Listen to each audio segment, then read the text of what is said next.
نعتوں کو گانوں کی طرز میں رکھنا یہ آپ درست عمل سمجھتے ہیں؟ ہاں ٹھیک ہے. ٹھیک ہے. انسٹرومنٹ جو ہے وہ کہتے ہیں کچھ لوگ, تو کچھ لوگ کہتے ہیں کہ نہیں ہے. ہمارے علماء بھی اس میں کبھی کہتے ہیں کہ دف جائز ہے, کچھ کہتے ہیں جائز نہیں ہے. کچھ لوگ تو یہ کہتے ہیں کہ جیسے وہ عرفان شاہ صاحب ہیں, پھر ان کی بات مجھے یاد آ جاتی ہے. تو انہوں نے کہا تھا کہ سرکار دین سکھانے کے لیے آئے تھے. ٹھیک ہے, تو وہ ان کے سامنے جب دف بجائی گئی تو اگر دف انہوں نے منع نہیں فرمائی اس ٹائم پہ, تو پھر ان کو آگے سے آپ کوئی بھی چیز اور بنا لیں. خوشی کا اظہار کیا تھا جب وہ مدینہ منورہ تشریف فرما. اور بھی بہت ساری ہیں روایات. ہاں جی, اور بھی بہت ساری روایات, شادی کی روایات بھی ہیں جہاں پہ آپ, ہاں اس میں یہ تھا کہ جب وہ گیت کوئی گا رہی تھی عربی میں نا, تو جب سرکار نہیں وہ ایک شادی کی بات آپ کو بتا رہا ہوں. جی جی. تو وہاں پہ وہ جو تھی وہ گیت کوئی گا رہی تھی شادی بیاہ کے حوالے سے جو ہوتا ہے. تو جب سرکار دو عالم وسلم تشریف لائے تو انہوں نے آپ کی شان میں اشعار پڑھنے شروع کر دیے, تو آپ نے تب روک دیا کہ آپ میری شان میں نہیں پڑھو, جو پہلے گا رہی تھی وہی پڑھو, وہی گاؤ. تو یہ اس وجہ سے روکا تھا, جس کو بیس بنایا جاتا ہے کہ سرکار نے روک دیا تھا. سرکار نے وہ اشعار بنا فرمائے تھے کہ میری شان میں ابھی اشعار نہ پڑھو کیونکہ تم پہلے سے وہ پڑھ رہی تھی. بسم اللہ الرحمن الرحیم. محتشم سامعین حضرات, آپ نے یہ پاکستان کے غالباً لاہور کے شہر میں یہ رہنے والے نعت خان, ان کا نام غالباً نور سلطان صاحب ہے. جب ان سے یہ سوال کیا گیا, غالباً شاید یہ رمضان شریف کی کوئی ٹرانسمیشن ہے, اس خاتون نے جناب سے سوال پوچھا کہ نعت کو گانوں کی طرز پر پڑھنا کیسا ہے. نعتوں کو گانوں کی طرز میں رکھنا یہ آپ درست عمل سمجھتے ہیں؟ ہاں ٹھیک ہے. پہلی تو بات یہ ہے کہ اس خاتون کو چاہیے تھا کہ میں جس سے سوال کر رہی ہوں, سوال پوچھنے لگی ہوں, کیا سامنے میرے عالم دین بیٹھا ہے, کوئی علامہ فہامہ, کیا کوئی شیخ القرآن بیٹھا ہے یا کوئی شیخ الحدیث بیٹھا ہے. سب سے پہلی غلطی تو یہ کی گئی ہے کہ ایک نعت خان سے ایک دینی ایک علمی مسئلہ پوچھا جا رہا ہے. سب سے بڑی یہی ناانصافی ہے کہ جو ایک بندہ مسئلہ بتانے کا اہل ہی نہیں ہے اس سے ایسا مسئلہ پوچھا جا رہا ہے.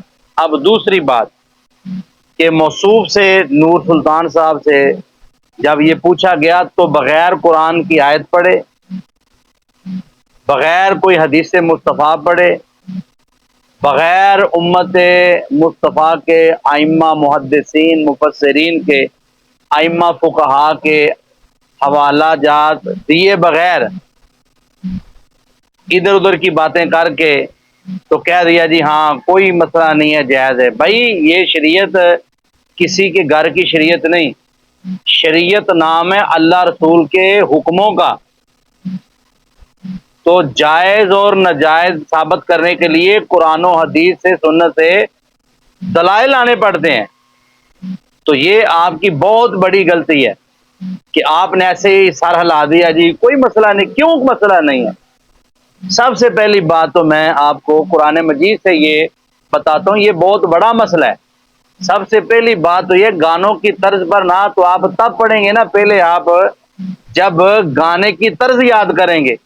تو جب گانا سننا ہی حرام ہے تو نعت پڑھنا تو بڑی دور کی بات ہے. کس طرح پھر آپ پاک لفظوں کو, پاک محبوب کی پاک نعت کو, کس طرح آپ اس گانے کی طرز پر پھر نعت کو آپ ڈال سکتے ہیں, کیسے طرز لگا سکتے ہیں؟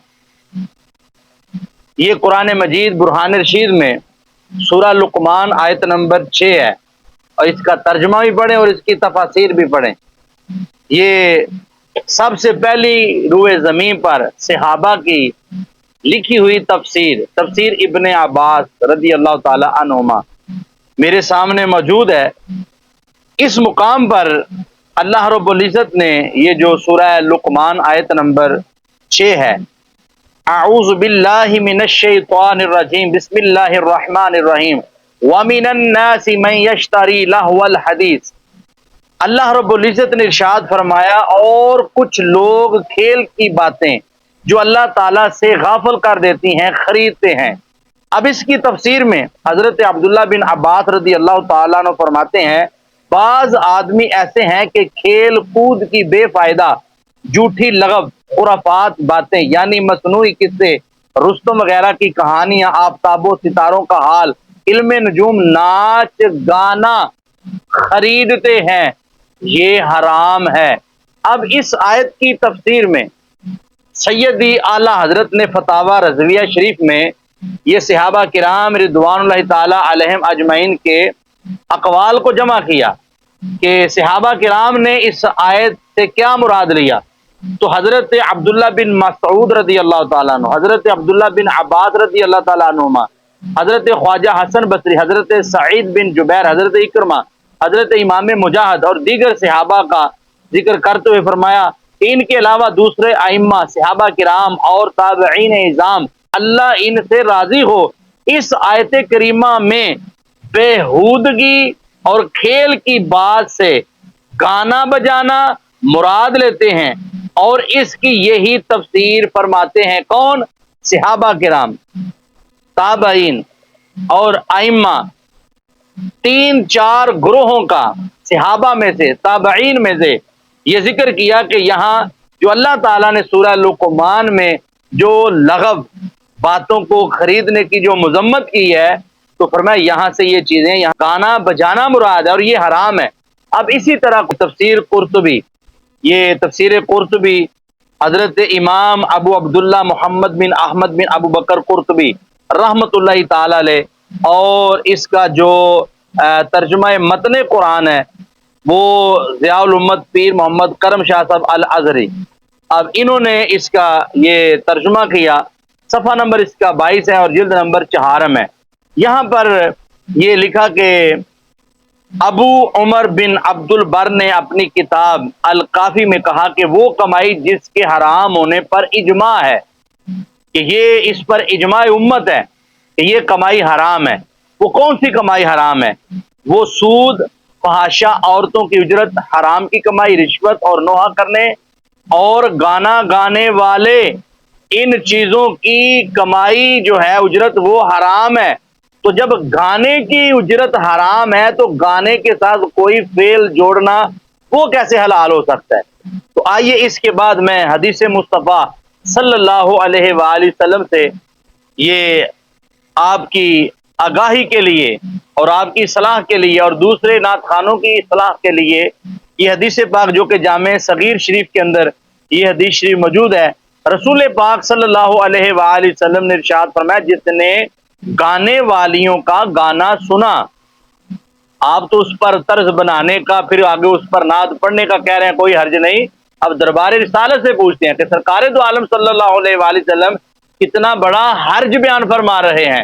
حضور صلی اللہ علیہ وآلہ وسلم نے ارشاد فرمایا جس نے گانے والیوں کا گانا سنا قیامت کے دن اس کے کانوں میں، جس نے گانا سنا، سیسا یعنی سکہ پگھلا کر ڈالا جائے گا۔ اور دوسری حدیث شریف جو کہ مشکات شریف صفحہ نمبر 311 پر موجود ہے، رسول پاک صلی اللہ علیہ وآلہ وسلم نے ارشاد فرمایا کہ گانا سننا دل میں نفاق کو بڑھاتا ہے، دل میں منافقت زیادہ کرتا ہے، منافقت سے بڑھتی ہے، جیسے پانی کھیتی بڑھا دیتا ہے، پانی کے سبب سے کھیتی بڑھتی ہے، زیادہ ہوتی ہے، تو فرمایا اسی طرح گانے سننے کی وجہ سے نفاق جو ہے وہ دل میں بڑھ جاتا ہے۔ تو آپ کہتے ہیں کوئی حرج نہیں، رسول پاک صلی اللہ علیہ وآلہ وسلم فرما رہے ہیں اس سے دل میں منافقت پیدا ہوتی ہے۔ اور آؤ اب سیدی اعلی حضرت نے فتاوی رضویہ شریف میں یہ اس بات کی وضاحت کرتے ہوئے سیدی اعلی حضرت نے یہاں پر فتاوی رضویہ شریف جلد نمبر 23 اور اس کا صفحہ نمبر 280 میرے سامنے موجود ہے، سیدی اعلی حضرت نے یہاں پر شیخ محقق مولانا عبدالحق محدث دہلوی رحمت اللہ تعالی علیہ کی جو معروف کتاب ہے ما ثبت بالسنہ، آپ یہاں پر لکھتے ہیں کہ آپ فرماتے ہیں شیخ محقق کہ بری بدعات میں سے ایک یہ کہ اعمال ہیں جو ہندوستان کے زیادہ تر شہروں میں متعارف ہوئے، ان کو رائج یہاں پر کیا گیا۔ اب ان کا ذکر کرتے ہوئے سیدی اعلی حضرت فرماتے ہیں اسی طرح یہ گانے بجانے کہ ان بلاد میں معمول و رائج ہیں، بلا شبہ ممنوع و ناجائز ہیں، خصوصاً وہ ناپاک ملعون رسم کے بہت سارے بے تمیز احمق جاہلوں نے شیاطین حنوز سے یہ چیزیں سیکھی ہیں۔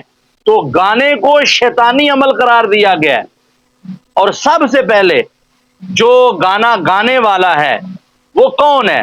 یہ اس سلسلہ میں بہت ہی اہم حوالہ دوس الاخبار کے اندر جلد نمبر اول اور صفحہ نمبر 34 پر رسول پاک صلی اللہ علیہ وآلہ وسلم کا فرمان موجود ہے۔ میرے کریم آقا نے ارشاد فرمایا کہ شیطان نے سب سے پہلے نوحہ کیا اور اس نے گانا گایا، یہ تو شیطانی کام ہے۔ تو رسول پاک صلی اللہ علیہ وآلہ وسلم نے اس کی مذمت فرمائی ہے۔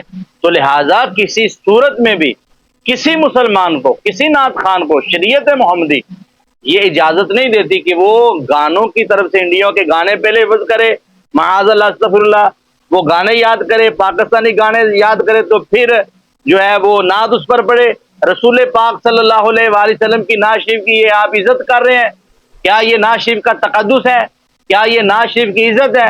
اور کچھ خدا کا خوف کریں یار، کس طرف آپ چل پڑے ہیں؟